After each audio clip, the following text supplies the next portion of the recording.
runtii farxad ayay ii tahay inaan soo hor istaago ardayda iyo maamulka iyo waalidiinta iskuulka ama mu'assasada Imaam Malik oo ilaa iyo 4 sano oo la soo dhaafay aanu bil kasta Ramadaan aan isla joognay tartanka dugsiyada sare.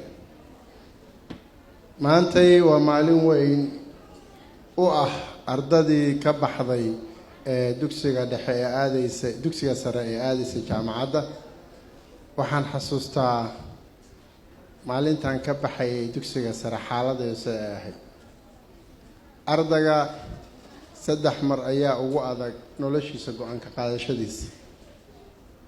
mar waa markuu ka baxayo dugsiga standard 8ka oo dugsiga dhexe ah oo uu yiraahdo dugsi sare duruufo jiro ama asaga qabsanaya ama waalidka ka timaado ama asaga maskaxiisa ha noqotay inuu ka seegsago inuu dugsiga sare aado. mar waa marka labaad waa markuu hadda ay ku jiraan oo ah markay dugsi sare ka baxaan jaamacadda aadayaan ama duruufo dhaqaale ha noqoto ama maskaxdiisa ha noqoto ama xaaladda waddanka inta fiiriyo marka meesha lagu sugay meel jaamacad loo dhigto meeshan kuma taala ama iska sii lugeeyaa oo meelaha sii aada wajisoo meelaha ardadu inta badan dhibaatada ay kala kulmaan oo noloshoodan qasaaraha ay ku gasho haddii uu soo dhameystiran waxbarashadiisa. marna waa markuu jaamacadda dhameeyo ee uu arko niman saaxiibadiisa ama gabdho saaxiibadooda oo aan weli shaqo helin oo ay ku adkaato haddana go'aanka kale uu ka qaadanayo noloshiisa. wax kasta oo qofka bini'aadamka uu marayana waa wax Ilaahay qoray laakiin waxa uu rabaa inuu la yimaado adeeg iyo samar kuna kalsoonaado qofka uu yahay kuna kalsoonaado meesha uu ku nool yahay in Ilaahay waxa kani uu bixiyana uu ogaado oo iimaankiisa uu sugto talada waalidka iyo walaalka iyo saaxiibka saliimka ahna uu qaato fiiriyana qofka saaxiibka ah ee wanaagsan ee road model ku noqon kara ama hogaamiye uu noqon karo ku dayan karo oo nolosha ka gaara success. waxaan rabaa inaan u mahad celiyo maamulka Imaam Malik oo ay ka muuqato runtii hogaamin dhab ah. markaan leeyahay hogaamin dhab ah ummad horumar gaartay haddaad aragtaan ummaddu waxay ka bilaabataa qoys oo hooyo aabe ilmahooda.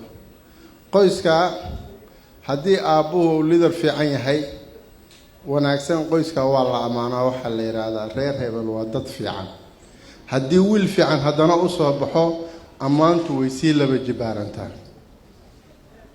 ummadda meeshaasay ka soo bilaabataa waxay gaartaa nation ama dal oo Soomaaliya kala ah then way ka gudubtaa waxay istaagtaa sida bariga Afrika waxay istaagtaa Afrika qofku nolosha halkaas sii martaa. anigu meesha aan hadda rabay inaan ka taabto waa leadershipka hogaaminta dhabta ah. iskuulkan ama mu'assasada Imaam Malik hogaamintooda maamulkooda waxaan ugu mahad celinayaa hogaaminta wanaagsan iyo dhabar adeega ay sameeyeen oo annaga ka universal ahaan ama media intii daawanaysay ka ahayd marqaatiga ay ka ahayd ardada iyo maamul waalidiinta wax ka bartay ayagu way nooga sii xogaalsan yihiin laakiin annaga intaan ka aragnan ka sheegaynaa intaad ka ogtoo wanaaga ayaa qafka laga sheegaa. 4 sano ayay ka qayb qaateen tartanka dugsiyada sare 4 sano sanado soo ma gaarin stage-kii la rabay inta fiiriyeen ma dhihin meeshan meel lagu hoogo waayo aan ka cararno way u dhabar adeegeen. sanadkii labaad waxay galeen kaalinta labaad. sanadkii ku xigay ee 2018 ama 2018 waxay galeen kaalinta afaraad. ma cararin way sii dhabar adeegeen ayuu ku kalsoon ardadooda iyo amaanada. sanadkan hadda waxay istaageen kaalinta koowaad. waad aragteen waxay muujinaysaa marka dhabar adeega maamulka ardadu waa isbedelayaan.